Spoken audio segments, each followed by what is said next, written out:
All right, injuries. Ryan had a surgery today. Went well. It was his third metacarpal fracture, and he'll see the surgeon again next week to determine whether there's a chance for him to play or not. Breland has a hamstring. There's a concern there. We've got to monitor him day to day, all hamstrings. Not sure how long he'll be out. Perry Riley had a bruised lower leg strain. Looks like he'll be okay. He'll be day to day. And Keenan Robinson came out, maybe a slightly fractured rib, oblique strain. I think he'll be okay. And Jordan came out okay. Trent came out okay. And D-Jax, Deshaun, Culver, and D-Hall, we're just going to continue to monitor them, have them go through treatment this week, and hopefully get them ready for practice next week. Jay, it sounded like there is hope that Ryan Kerrigan won't miss any playing time? There is hope, yes. Like I said, he'll see the surgeon again next week, and see where to go. What do you do? Play with some sort of apparatus or cast or something on his hand? That's how it would work.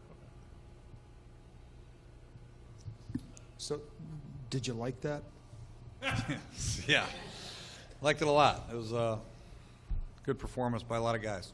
What does it say about, you've been around the game a long time, to have a win like that, the situation that it was in and all that? When you look at this team, what does it say about them?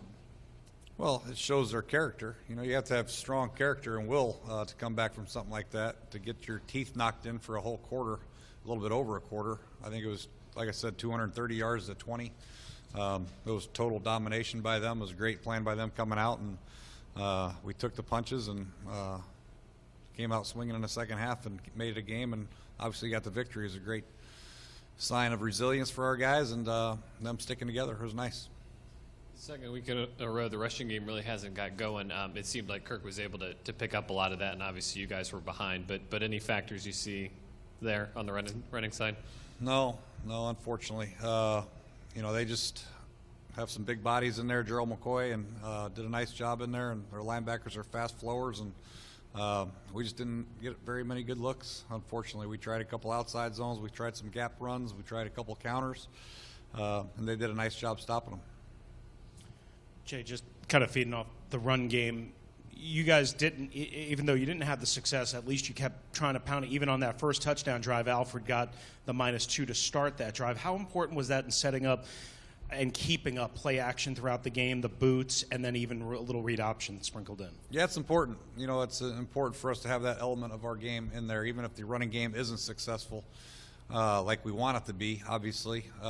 It's important to have those actions because it gets the quarterback off his launch spot. We can get him outside the pocket. We can do play actions, get him a little bit deeper, work some deeper breaking routes, and Kirk's very comfortable with those also, as opposed to just dropping back every time. So it's a good change-up for us, and it's very necessary. You want to speak on the running game still. You wanted to, during the offseason, you talked about using it a lot to take a lot of pressure off the quarterback. But now Kirk's 2-2 throwing 40 times or more. Is that just good to know going in that he is capable of winning a game with his arm if the running game isn't going? Yeah, we feel like he's capable. We just don't want to put that much pressure on him. We like to have the balance with the play actions and the keepers and all that stuff off of it. We have some runs that are extension or passes that are extensions of the running game, some screens of that nature that don't count as a run, but they really are runs. So that's another way we can take the pressure off the quarterback. But the objective of this offense is to get the ball out of the quarterback's hands and let the playmakers make the plays. And whether it's short pass or running game, I think it's very, very important. But I think Kirk has the ability to drop back and throw it as many times as he wants to, but we don't want him to do that. We want to make sure that everybody gets involved, the running game, obviously, and everybody gets their touches. Jay, on the other side, our team's building off what like Atlanta did to you guys in terms of their run game. Are you seeing a common theme in not being able to stop the run? Obviously, Martin had another big half to help them get out to that big lead. Those are three excellent backs we played. Freeman, obviously Ivory, and Doug Martin. Those are three outstanding backs, and every team's got one, it seems like, we're going to have to deal with. So we have to tackle better. We miss a lot of tackles in this game. So it's going to be a point of emphasis. Obviously, we come out to practice tomorrow and individual, work on our fundamental tackling skills because, you miss tackles in the hole, instead of a 2-yard gain, it's a 30-yard gain, and that's killing your numbers. So A lot of it had to do with missed tackles. Some of it was great runs by Doug, well-blocked plays. But I think we're going to see teams continue to pound it because teams have had success 3 weeks in a row, and we're going to have to stand up and do something about it. When Kirk goes out and has a performance like that, do you see that as a coach, as the decision maker, as validation for the organization's patience with him? Well, yeah, you have to see results, obviously, and he's had 3 wins. He's 3-4 right now, and now you're looking for some consistency. We had a great win against St. Louis. We laid an egg against the Giants. We had another big win against Philadelphia. We played poorly the next 2 weeks against the Jets and the Falcons, and now to have a big comeback from victory against Tampa Bay. We'll see what we can do after the bye week against New England. So that position is all about consistency, but it's all about getting better and better and better and showing us that he has the right to be a starter, and I think he's done that over the first 7 games. But we still need to see more consistency from him and everybody for us to be where we want to be. Jay, with the bye week coming right just about at the halfway point of the season, how do you evaluate the team when it seems like some of the losses have seemed maybe worse than they actually were, and some of the wins have been more on the comeback side, and you feel like the team could be further one way and further the other way? How do you evaluate where things are at, and do you try not to go maybe too far into it? I think what we're going to do in the bye week is self-evaluate.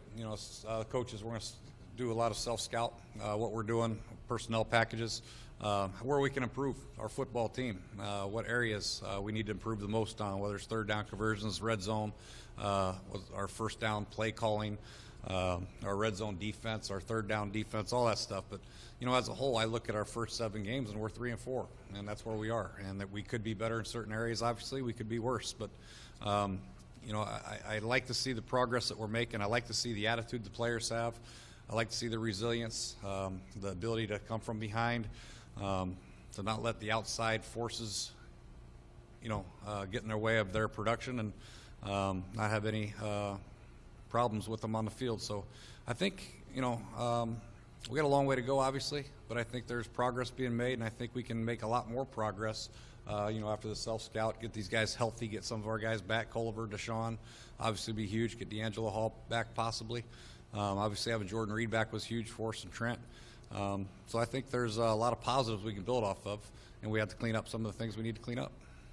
Ask about Jordan Reed. Seems like the offense just runs a lot more smoothly when he's out there. What's he bringing to the table? Well, he's a great pass catcher, obviously, and we line up on our 2 tight end sets and keep them in their base personnel. It's a matchup issue for the defense, and he's very good in zone coverage. He's excellent after the catch, and he's also improving on his blocking skills, which is huge.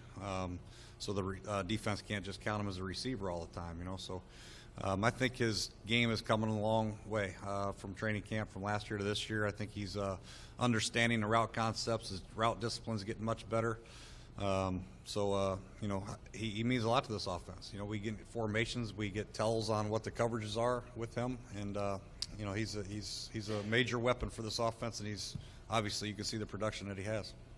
Kirk has started to develop somewhat of a dueling reputation as one that was initially maybe a little bit more interception prone, at least they came in bunches, to now these game-saving drives down the field that he's had the propensity to do in the first 7 games. How do you as a coach look at both sides of Kirk and what the truth is kind of in between those 2 things? He's obviously shown flashes of being one heck of a quarterback, and he's had some times where you're like, scratch your head sometimes, and that's what a lot of quarterbacks go through from time to time. It's not always going to be perfect. They're going to make a bad read, maybe a bad throw from time to time, and you just have to bounce back from it, and that's what we're hoping Kirk does in the long run. He's going to learn from every one of his mistakes, and he's going to make more, but he's just got to continue to bounce back and go through his progressions. And I've said it a million times, is take each play for its own entity for what it is, and you can't assume that what happened on this play last time you ran is going to be the same thing that's going to happen the next time you run it. You might get an entirely different defense, a different rush, or what have you. So he's just going to learn, and we're going to bear with him, and I think you're going to see Kirk get better and better as the season goes on. Jay, what led to the success in the red zone offense, and was that an emphasis going into this week with some of the mismatches that you guys got down there? Yeah, it's always an emphasis. Red zone is a very, it's a very important part of football. Obviously, it's third downs and red zone has been a huge emphasis for us in training camp and all the way throughout the season. And, we got some matches that we liked. Obviously, Jordan Reed, on a safety or linebacker is outstanding. And obviously, Crowder made a big play down there on the wheel route. So, it's a matter of completing balls in tight windows, winning the one-on-one matchups, and obviously getting good pass pro. And that's what we got. Alfred had his third pretty rough game in a row. I think he had 6 yards and 5 carries. Yeah, and obviously it's not all him, but can he, Matt Jones seemed to be a little bit more productive, not a ton, but can Alfred remain your lead dog running back and, continue to have games like that? Yeah, we got to get Alfred going, no question about it. And, he didn't get many good looks again yesterday, and the last 3 weeks, like you said, has been rough outings for him as far as the touches that he gets haven't been pretty. So, we have to – I still intend on using both of them, though. I think Matt does a great job of coming in here and give you a different little flavor as far as the running backs, a little bit bigger. So I think both of them will get their touches, but we do have to get Alfred going. And, but we're not giving up on Alfred just because he's had 3 tough weeks in a row, but it's not all on Alfred, obviously. Forgive me if I missed this. Did you give us an update on Corey? And oh, yeah. Could you do that and also speak about where Laribas can be better, in his absence? Yeah, Corey is getting stronger. He's getting closer. So hopefully after the bye week, we'll be able to get him in practice on Wednesday, when we come back. There's a good chance for that. So we'll see where he is, but it's just a matter of getting the strength back on his left side. He's getting closer to 100%. He's probably around 60% right now. So we feel good about his progress. And Josh did some good things again. I think filling in at center, like I said, this is new to him. He's had a lot of practice in training camp, obviously, but to start in a game and make all the calls, made a couple wrong calls here and there. And but for the most part, I think the entire offensive line protected it excellent. With the exception of Morgan's sack fumble, I think the offensive line did a great job in known passing situations. Man, it's not easy to block those guys. And they did a great job, and Josh was a catalyst in there making the calls and getting everything right. The running game, obviously, I think all 5 of those guys can improve, without a doubt, for our running backs, and the tight ends included. Coach, sorry, I have a follow-up from earlier. It took a while for the mic to get back here. On the dueling personalities of Kirk, I think a lot of people were surprised they saw that kind of fire and attitude in the hallway, and I'm wondering how much you see of that kind of personality on a daily basis from him on the field. Not a lot right now. I still think he's trying to find his way, and he's been announced a starting quarterback this year for the first time in his career, and I think he feels like he needs to earn the respect first before he goes hog wild. I think he was very excited, obviously, after the game, as we all were. But I think you'll see more and more of that passion come out the more success that he has. So we're happy for Kirk, and he got the big win and the comeback, and he played extremely well. To complete 33 balls, I think it was, against a good Tampa Bay defense, says a lot. Do you give any thought to it all, contemplate at all how things might have felt differently or been different today had the way the first half had been going continued into the second half? Whew. I'll try not to think about that one. I probably wouldn't be standing up here today. But, yeah. I might have done something crazy. But, it was a terrible start to a football game. It really was. And that's what makes the victory all the more sweeter because, you come out and you just get absolutely – and it wasn't like we came out and just didn't try or were lazy or lackadaisical. We came out – I think we had good energy and we were ready to play. They just took it to us. And like I said, to come back from that whooping in the first quarter and put 3 good quarters of football together and get a comeback victory, the biggest comeback ever in Redskin history, it's awesome. Coach, I noticed in your locker room there is a sign that says, "Make 'em like it." What's the story behind that? Because I think that's what they touch when they run out. So there's a theme here with liking it, but is there a story behind that?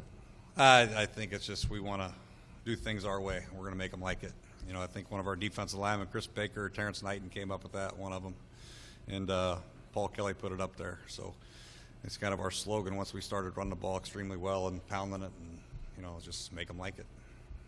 Coach, I hope I can verbalize this right, but is there a strategy as a coach to bringing a young quarterback along where you might give them more and more of the playbook, or let them take training wheels off slowly in terms of the plays you let them run? Does that make sense? Oh yeah, absolutely, there is, and it's a matter of getting the quarterback comfortable in your system, your terminology, and then you just keep progressing. You keep adding layers and layers and layers onto your playbook, and the better feel we get for Kirk as a player, the more plays we can make that are conducive to his success, we think, and we can let him audible at the line more.